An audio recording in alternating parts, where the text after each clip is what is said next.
Hey folks, Levi here once again. Hope you all enjoyed my review last night of RoboCop, which was a revisit review. Hope you all enjoyed that and checked out my original review. It is on my RoboCop reviews playlist on my channel if you want to check both the reviews out for both movies and the revisit review. So, hope you all enjoyed it though last night. I enjoyed talking about it. Now, getting on to talk about a Marvel character. Well, that's not a movie, but I'm reviewing the TV pilot and that's it. I've seen the show before. I grew up watching mostly the pilot. The house that I lived in for 20 years, where I grew up in, I used to watch some episodes of the show a little bit. And this show it's about a Marvel Comics character, who is a Marvel character, and it's the TV show, the TV pilot, that stars the late Bill Bixby and Lou Ferrigno, and that is The Incredible Hulk. Yeah, the TV pilot.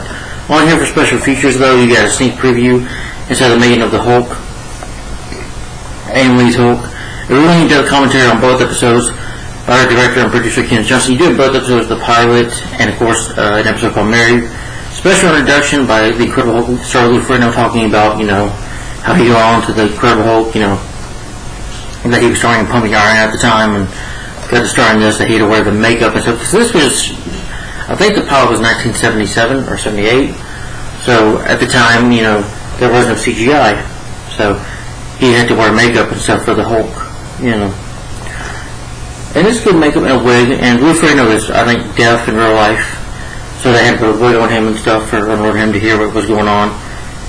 He would sit in 3 hours or extra hours, like early in the morning, to be in a makeup chair just to do this part. But yeah, this was part of my childhood. This introduced me to the Hulk. I did see the animated series, the cartoon, a little bit. Probably in the 90s that came out. But anyway, I also saw the Hulk 2003 movie, which again I'm not a fan of. And that's just me. But we'll get to that review one day down the road. And also, of course, I've seen the Incredible Hulk 2008 film. Love that movie. And I've seen some of the TV movies recently, except The Death of the Incredible Hulk. Never seen that one. But I've seen the Avengers movies, of course. He's in the MCU.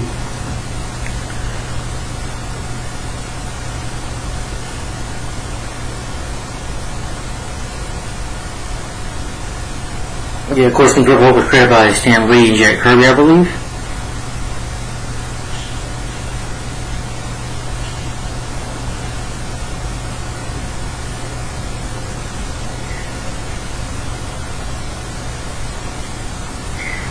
Stan Lee and Jack Kirby created the character, inked by Paul Rubin.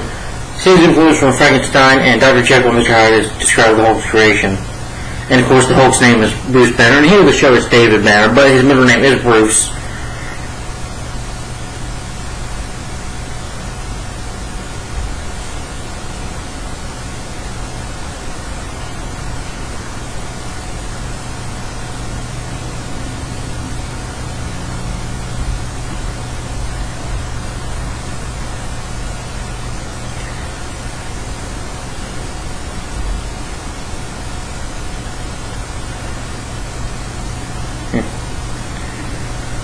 The character who has a identity disorder is primarily restricted by the ability of Hulk, a green-skinned, hulking, and muscular human possessing a limitless degree of physical strength, and the alter ego of Dr. Robert Bruce Banner. A physical weak, socially withdrawn, and are mostly just scientists, I guess, both of whom heavily resent each other. Following his accidental exposure to gamma ray, Dr. Banner exposes himself to gamma radiation, and too much of it, and he becomes the Hulk whenever he gets angry, or mad, or excited, or upset. When subjected to emotional stress or against his will, transformation often leads to destructive rampages and to conflicts that complicate Banner's civilian life.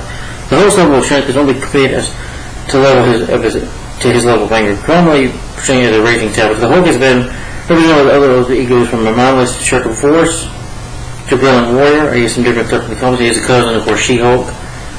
Despite both, and this show is definitely better than She-Hulk, by the way, and that show sucks. Yeah. At least in here, Hulk's not twerking,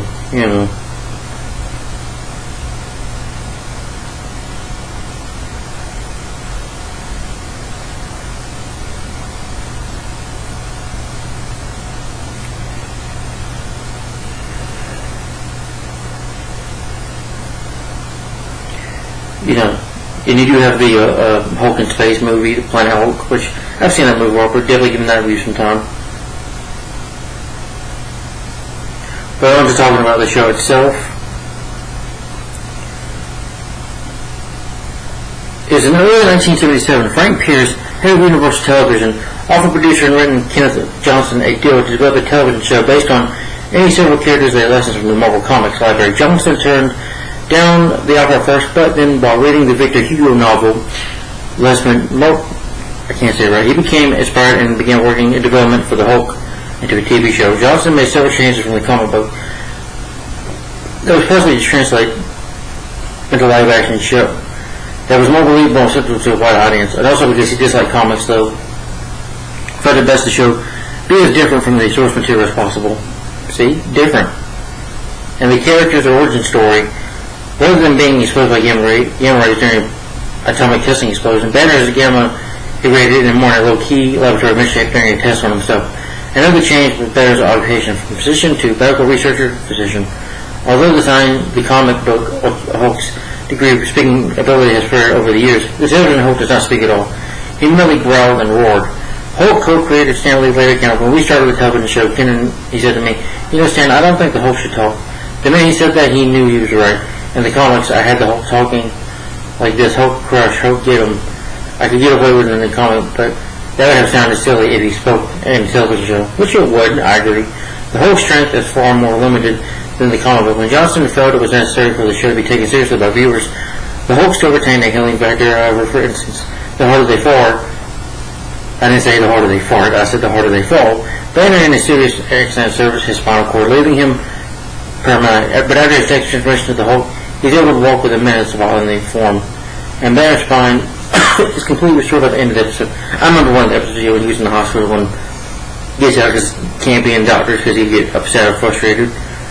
In the majority of episodes, the only science fiction elements for the Hulk himself. Johnson also made the comic book supporting character and said using original character Jack McGee, who was a reporter going after the Hulk, for murder. Or at least he thinks, in his mind that the Hulk is a murderer. Johnson changed the name of the Hulk's comic book or Dr. Bruce Banner to Dr. David Banner for the television series. The change was made, according to Johnson, because he did not want the series to be pervaded as a comic book series, so he wanted to change the fellows to still comic books. And Stan Lee's comics in particular, that major characters frequently had alternative names. According to both Stan Lee and Lou Ferrigno, it also changed because the name Bruce sounded too gayish, and retention that Ferrigno thought that was the most absurd thing he had ever heard. On the DVD commentary, Johnson says that it was a way to honor his son David. Bruce ultimately became television Banner's middle name. It had been in the comics. It was really on Banner's tombstone at the end of the pilot movie, and that footage is shown at the beginning of every episode of the series. In the interview with Kenneth Johnson on the Season 2 DVD, he explains that he also wanted the Hulk to be colored red and rather than green. The reason given for the not green is perceived as the color rage, and also that red is a human color, whereas green is hot not. However, Stan Lee, and there's even more comments at the time, said that the Hulk's color was not something that could be changed because of his iconic image. Stan Lee told Kenneth in a June 26, 2000 interview, the Hulk was done intelligently. It was done by Ken Johnson, who was a brilliant writer, producer, made it intelligent adult shows like Kids could enjoy. He took a comic book character and made him somewhat plausible. Women liked it and men liked it and teenagers liked it. It was beautifully done. He changed it quite a bit from the comic book, but every change he made sense. For casting, for the role of David Banner, Kenneth Johnson cast Bill Bixby, his first choice for the role. Jack Baldwin was cast as Jack McGee, the cynical tabloid news reporter, investigative reporter, moderate to the character of Trevor, who pursues the Hulk. Arnold Schwarzenegger auditioned for the role of the Hulk, but was rejected due to his height. According to Johnson's commentary, the Incredible Hulk original television DVD release, Ed Richard Kill was hired for the role. During filming, however, Kenneth Johnson's own son pointed out that Kill's tall but underdeveloped physique did not resemble the Hulk's at all. Soon Kill was replaced with professional bodybuilder Lou Ferrigno, although a very brief shot of Kill. As the Hulk remains in the pilot, according to an interview with Kill, who saw poorly out of only one eye, he read about it to the contact lenses used for the role, and also had a good maker would remember, so he did not mind losing the part. The Open Nation was supported by Ted Cassidy, who also supported the Hulk's voiceovers. Growls and Rolls. During the first 2 seasons, Cassidy died during production of the season. The host manager of the series was played by actor Charles Napier, who also made 2 guest starring appearances in the series, guest stars and cameos.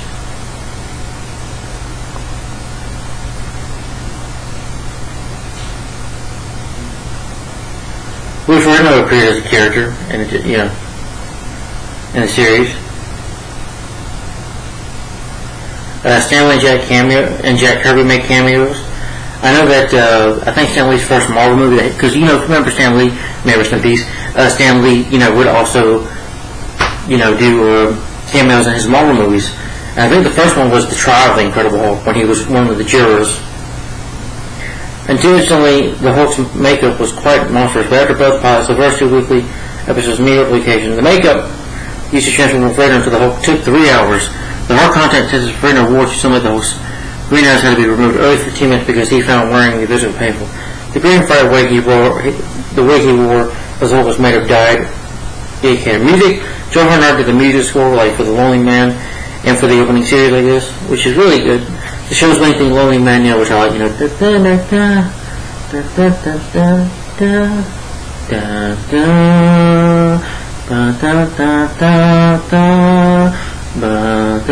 can't really do it right, but often Banner in a struggle is paralleled by the Jones of the people he encounters. He finds him, Dr. Banner, a simple helper.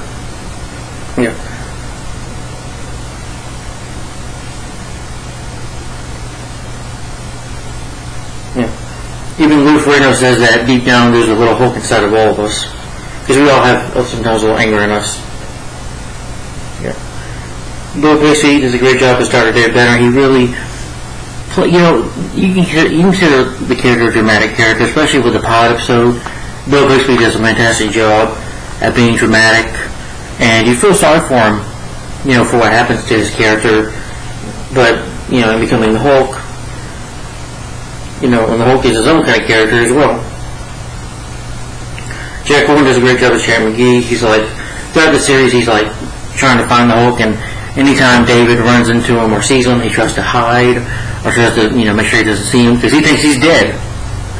So, like the opening of the series is that, David Banner is supposed to generations, and out one creature, in a race, a metamorphosis occurs, and he turns into a creature of the Hulk. Now pursued by the investigator for Jack McGee, he must believe the world that think he's him until he can control the rage within.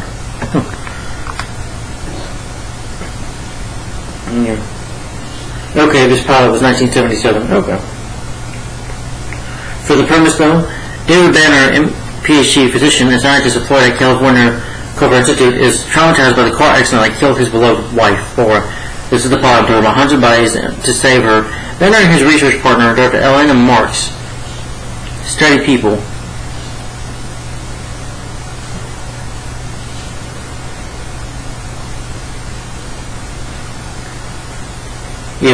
Well, somewhere afterwards, I'll talk about it later. Hold on. I want to talk about the pilot substance as review. I'm not going to go and mention all this. Sorry. Be right back.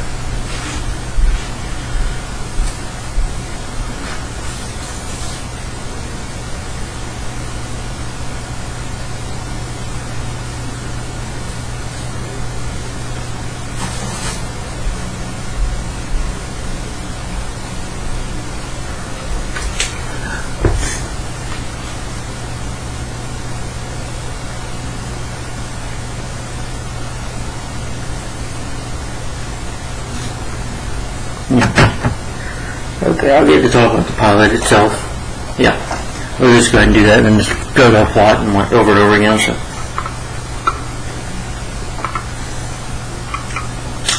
it opens up with David Banner, who's a scientist. You see these flashbacks and spending time with his wife Laura. You see them, like on a boat together. You see them having lunch together. You can presume that she, had a miscarriage.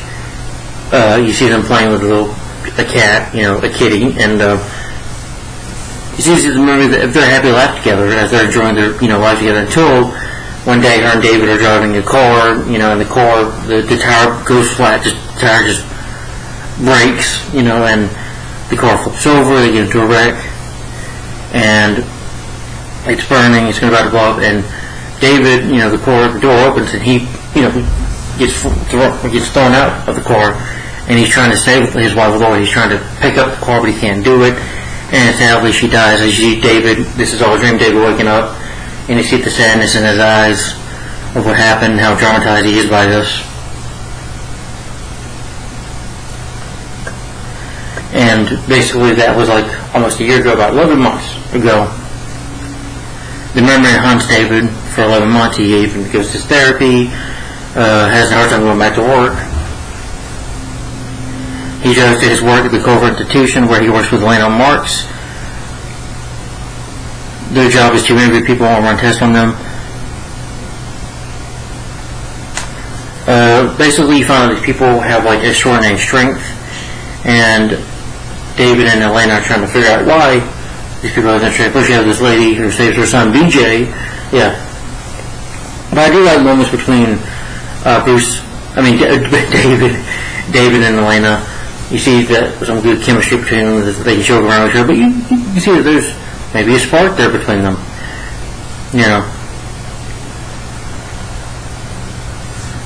But anyway, she tells them that, about their car wrecking, that her tire flat out, and this brings David back and remembers what happened to Laura. But the thing is that her face was burned, but she was able to save BJ, save his life. She picked it and lifted up the car. She doesn't know. I guess she could say it's a adrenaline rush. And, David just walks away for a minute, and he's mad. He's like, how could she save his wife? How could this happen? And, it'll be okay, David. We'll just find out why. And you see them interviewing people,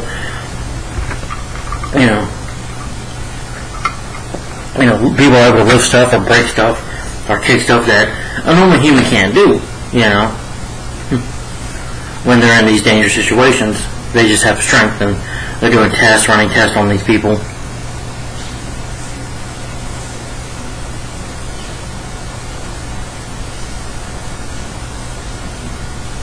But then you have the National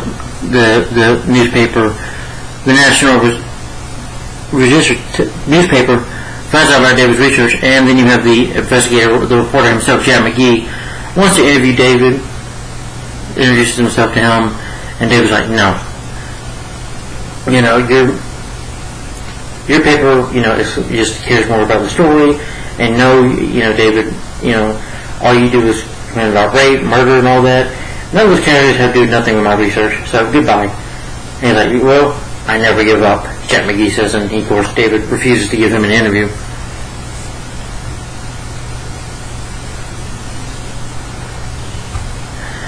But they find out there is a difference. I'm not a scientist, okay, I don't know nothing about science that much, but they find something that is in the DNA structure that gets his own blood tested. David stays late at night talking to a technician about it, and he tests it,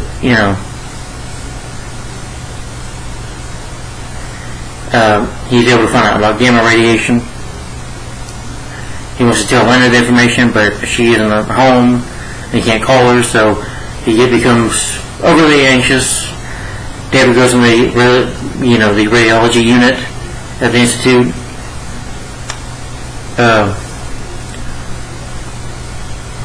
He goes 15 seconds, he puts himself in his chair, takes his head up, he's able to, wrap his legs and wrap his arm a little bit, and, get the gamma radiation for 15 seconds on him.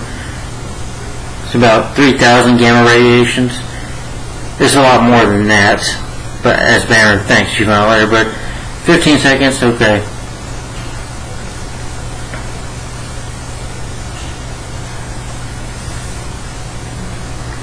Actually, this tape was actually supposed to be is a masking tape on the that he sets up, but later you find out it's actually 2 million of gamma radiation that Banner injects into himself. Because he's so desperate to find out how the people are so strong, he tests this on himself. He tries to lift this gurney and he can't do it.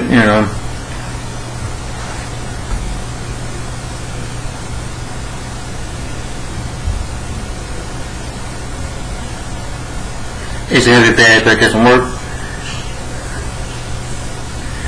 It makes him frustrated, angry a little bit. But it frustrates him more when he leaves. The weather is, the thunderstorms rain. He's like, oh, great, this is what I need. You know, he goes into his car, he's drive home, and there's something, you know, he's just driving, he's thinking about what those people are saying, what Elena's been saying to him. You have this piece of wood that's out on the road, he hits it, it damages his tire, gets a flat tire.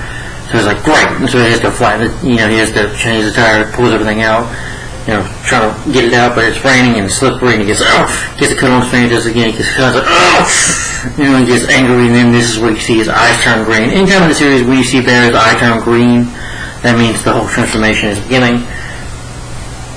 And you just see him get mad, and people can make fun of it for the makeup at the time, but I like the makeup. You see him get mad, his face changing, and, you know, his shirt breaking, and then his body turning green, and the strength coming on, and, you know, the crowbar, he, like, rips it apart, you know, bends it, and you see the hole for the first time, you know, hits the side of the door, you know, the front of the car, smashes the windows, until, you know, Hulk just picks up the car, just lifts it, lifts it out of the car. And you say he'll let you through that car, maybe because of what happened to his wife Laura, that was just deep down some anger inside of Banner, of a hatred toward the car, and that could have been it, not just a weather storm, but deep down, you know, I think it's just some anger in him that triggers it, you know, his transformation into the Hulk.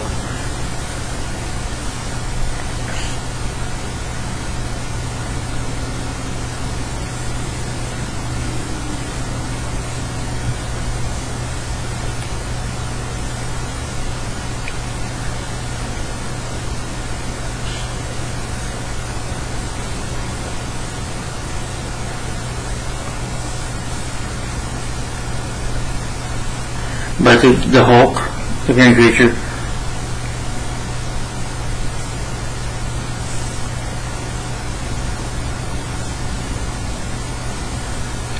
the Hulk just walks away, you know, after this, after he throws the car to the side of the road, you know, or well, to the grass below. Daytime in the forest, learning some where you know, just Hulk walking around, just walking, sees his father and daughter. Well, the little girl is fishing. The Hulk walks up behind her, not to hurt her. And then Hulk arrives behind her. She tries to flip back his Hulk. She's like, she's Hulk.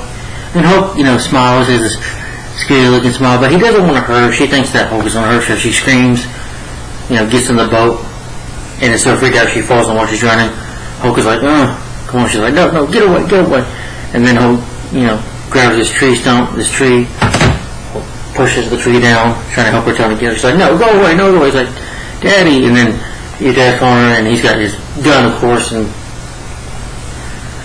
he's like, get away from my daughter, you know, and he fires off a warning shot, and then he sees the Hulk trying, you know, Hulk's just ignoring him, trying to help her. He's like, did you hear me? And then he picks up his gun, pow, shoots the Hulk right in the arm here, and Hulk gets so angry, he goes chase after him.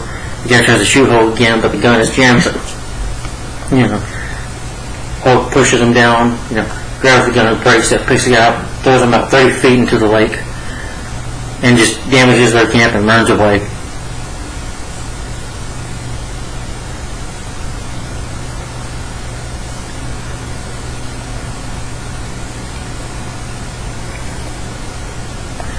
But, you know, they're misunderstood. You see the Hulk is a creature that, you know, doesn't get angry, but he's deep down, you know, somewhat, he's not a monster fully. He wouldn't really hurt somebody. He only hurts you if you make him angry. But he wouldn't hurt a child or anything, or like even a baby. I think there's an episode where he's even holding a baby. The Hulk does have a gentle side, believe it or not. You know, he's not a mean, terrible creature. I remember, there was the animated series where Hulk saves his family, and they give him, since I ran in, they put, you know, like a coat on Hulk, give him a coat, and the lady just gives, you know, a kiss on the cheek, you know. That was nice, you see. And Hulk is a gentle giant, you know. That's what he is, a gentle giant that's just misunderstood by people. He looks like a monster, but he's not really a monster. He won't physically hurt you. Only if you threaten him or make him angry enough, then, yeah, he'd go for you. But, no, he's not a creature that murders, you know. And Hulk doesn't kill, so, yeah.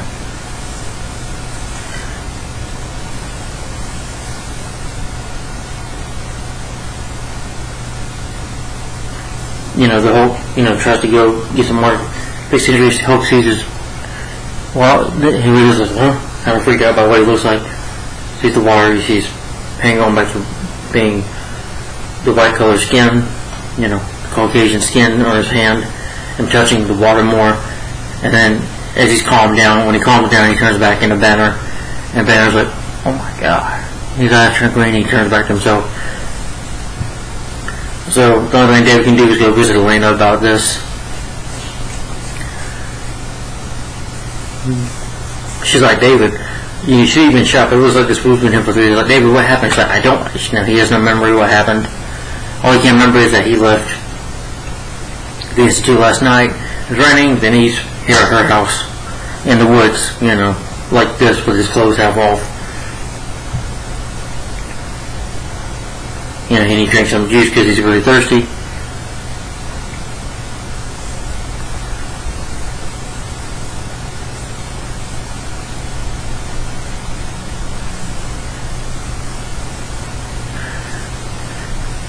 Jack McGee ends up showing up David hides, though McGee does take alone to see David, but doesn't ask any question. He's like, okay, I'll leave you alone. The two scientists go to the Southwest Lab, which is a power lab they have. That's part of the Covert Institute.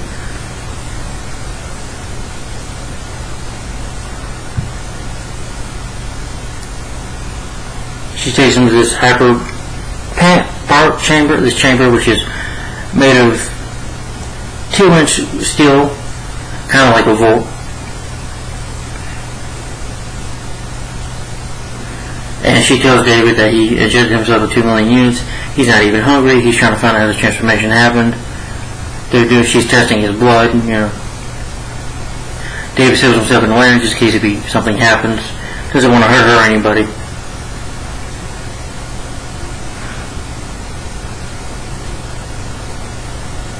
They try to, cause rain and thunder in there, but it doesn't work. David dreams about the car. And Elena's doing the test, saying he's dreaming. She's recording it, speaking this record about what's happening. And David in his dreams about the incident with his wife, when she died.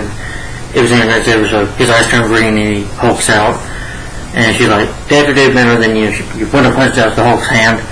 And Elena's like, that's not Dr. David Banner, he's not anymore Dr. Banner. It's a creature has become now. The creature's trying to break, you see the Hulk trying to, get out of this chamber, breaking a door, even though it's like, so if you can't use the barrier, but Hulk can, of course, with his strength.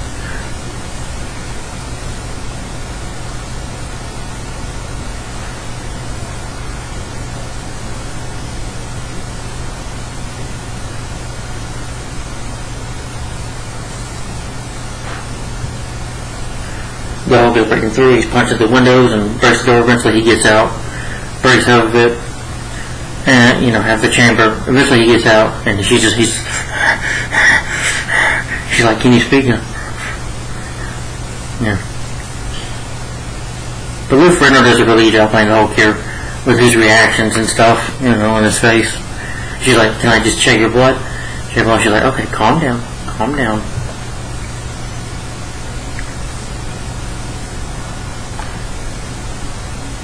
She takes the blood sample, she gets him to sit down, and when Hulk comes down, she sees him transform back into Banner.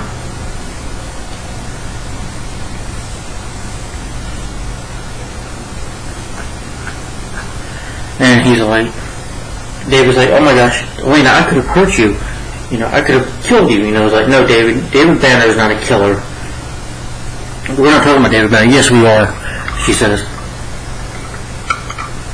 I don't know what this creature is, but this creature is a part of you and it won't kill. This David Banner won't. But then all of a sudden, they get a call from the security guard who's telling them that the police have arrived. They question David about the car, which the creature destroyed. David isn't sure, of course lies about it, doesn't report it stolen, just hasn't made a lie about it. Can't really tell the truth, because they probably would think he's crazy. But McGee is sure of the creature's guilt because telling he got this big footprint, he tells him about the little girl and daughter, And Banner's like, go on, tells him that, well, the little girl jumped in the water, she drowned, and the guy shot the Hulk, shot the creature, threw him into the lake, but they're alive, they're well. So, of course, David won't kill them, realizing that, he's not a killer as the Hulk, but still worries that something could happen like that the Hulk could accidentally kill somebody, and eventually he wants to get rid of the Hulk.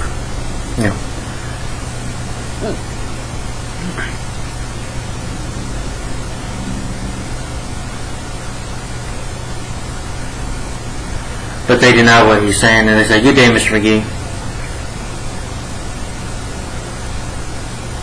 Elena makes up a good excuse, and it shoos him away.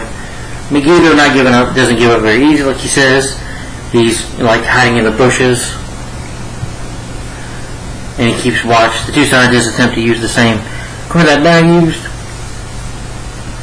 It doesn't work, so they have to kind of go back to the Institute itself to get back in the chair where he was supposed to have 2 million gamma radiation. And as they leave, McGee is spying, and he looks in. He even looks at the window, sees what did that?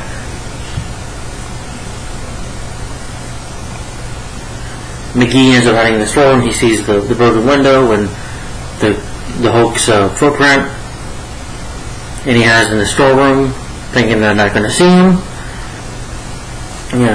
Tells him that, I'm going to be scared when my friend comes back, of course talking about, our friend, of course talking about the Hulk. And David goes to get something in the storeroom and catches McGee there, and McGee's like, oh, hi. I was like, what happened there, that incident there? I'm like thinking, it's just like, I don't buy your story. Because the line that they know something about the creature, like, Doctor, admit it, you know something about this creature. And he's like, come on, Mr. McGee. And, McGee's like, oh, don't take this seriously, offensively, Doctor, but you're a liar. You're lying. You know something about this creature, and you're scared. And, David trying not to get too angry or frustrated. When he's a big firm attorney. And then he has the classical line where he says, Mr. McGee, don't make me angry.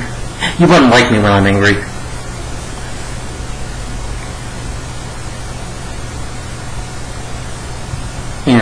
Very classic line.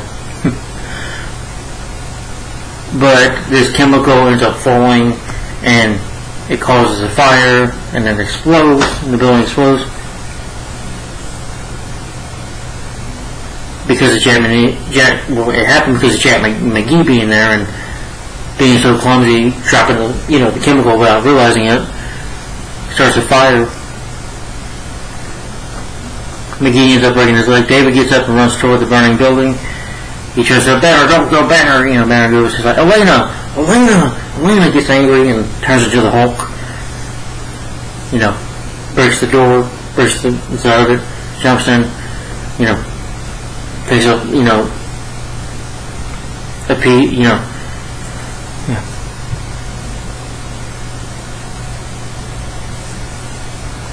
He picks up the pile of rubble and picks it up, and saves Elena.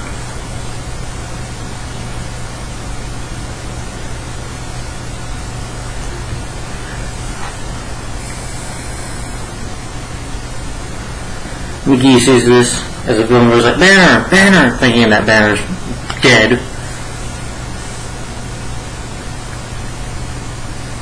The Hulk ends up escaping to the forest. Elena, who is dying, tells the Hulk that as David, because I don't know if you can open up for David, who's going to take care of you now?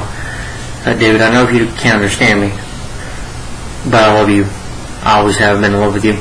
And she sadly dies, and the Hulk roars like really loud. This emotion on the face is really good by Lou Ferrigno. He leaves because there's nothing he can do. He just leaves her body there. Several days later, it's Elena's funeral, and David is believed to be dead as well, so they funeral for both of them. McGee speaks with the lab technician, telling him that he's got to mourn for the rest of the murder, and he's like, well, did you see this? I was like, no, but there's evidence that it's there, and it won't be shown until the creature shows up again. Now that everyone's gone for the funeral, Dr. David Banner emerges. Of course, he's survived.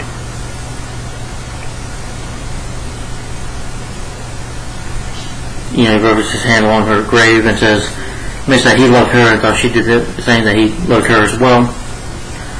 Although you never said it. He doesn't realize that, but, he still remembers the Hulk. Feeling as he's a wanted man, Banner, leaves, you have the Lonely Man theme going, and you see him walking away, and then the credits roll. And that's the end of the pilot episode. Pilot movie, or I'm supposed to TV pilot. But anyway, for this pilot, it was really good. After this, though, Banner would, as the series progressed, he's really a monster within himself. He would, throughout episodes, Banner would go, use the names, other last names for himself, change his names, hide from Jack McGee, who was pursuing the Hulk in the episode, and he has to, and there's a few moments in this episode where there's a plane, and these bad guys are on one trying to throw him off. He becomes the Hulk with this old man, opens the door, sees the Hulk, and he gets scared. So, yeah. But you see that Hulk, that Banner, he's helping people, but he's also trying to,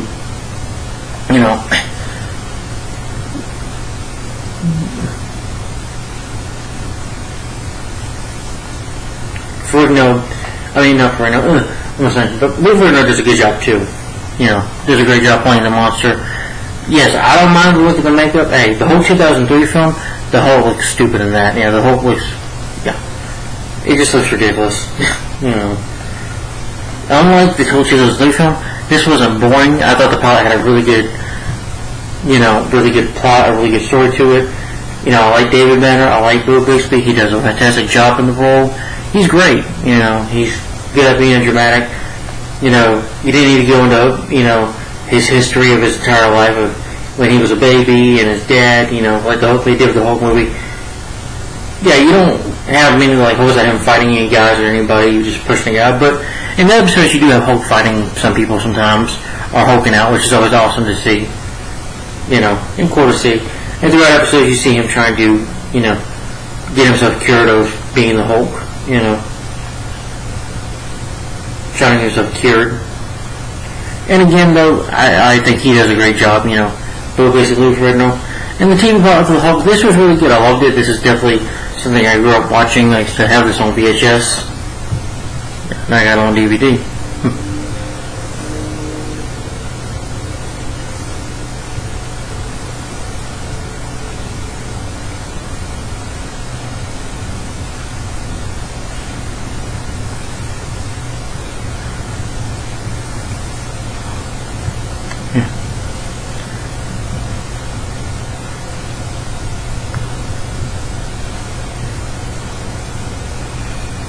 But the TV pilot for the Hulk, and the Incredible Hulk is really good.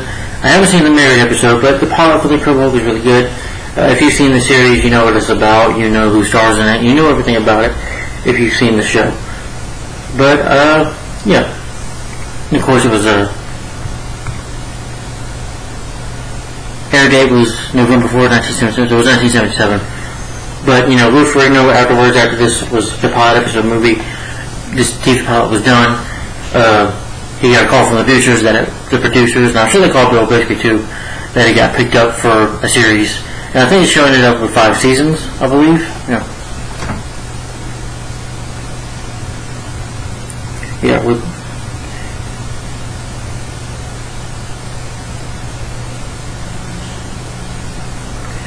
5 seasons.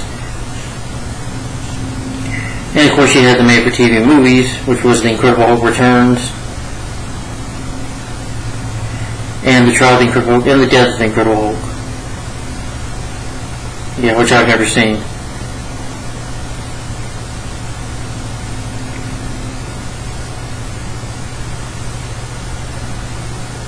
The show did get canceled eventually, yeah.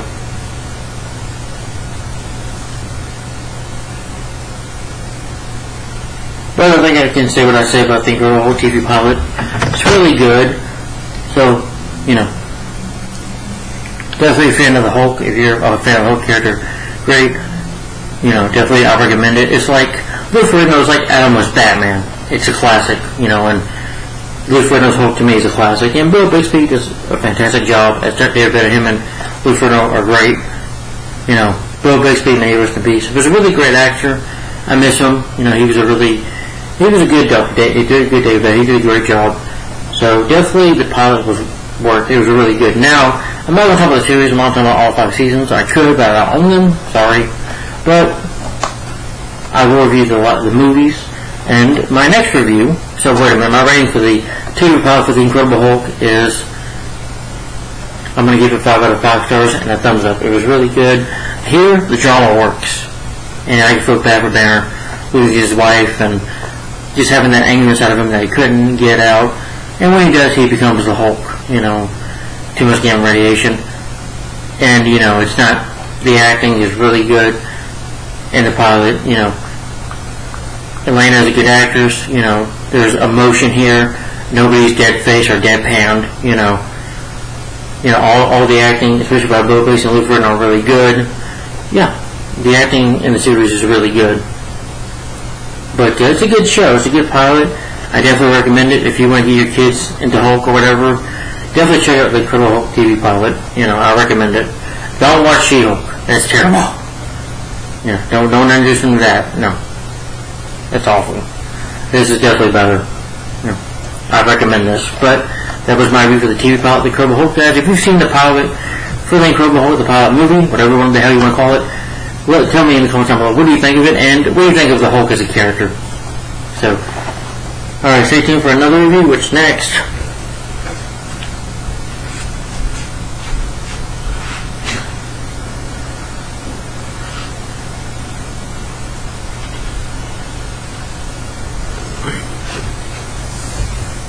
Next, I'll be reviewing The Incredible Hulk Returns.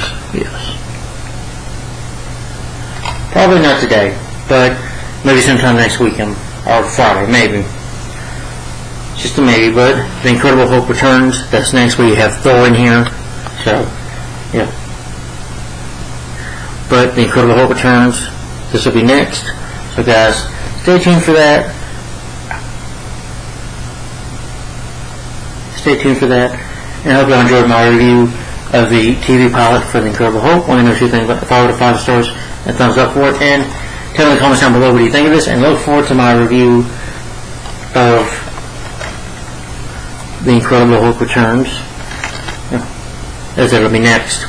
So stay tuned guys, thanks for watching, like, comment, and subscribe, and I'll see you in the next one. Thanks for watching, bye bye, see you later.